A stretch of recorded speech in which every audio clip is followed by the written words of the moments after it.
Budget ng Pasig noong 2019 nasa mga 10 billion na rin siya nung panahon na yun. Kung 5 billion dumadaan sa procurement, goods and services, infrastructure, at pagpalagay na lang natin na 20% yung kickback o SOP, which is baka magulat yung ibang nakikinig, but that's very common in government, yung ganun kalaki na SOP or kickback. 1 billion kaagad yun per year. Ganun kalaki yung pinag-uusapan natin pera.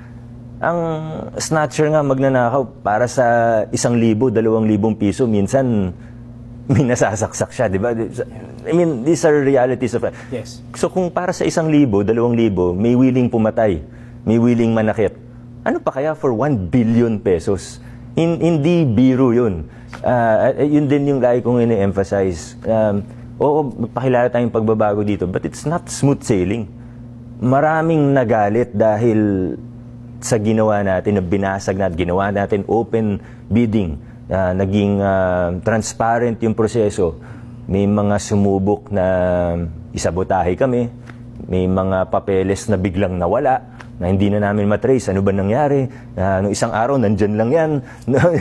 Kinabukasan, biglang nawala lahat ng papeles, mga bid docs na nawala, mga dokumento sa procurement, dami.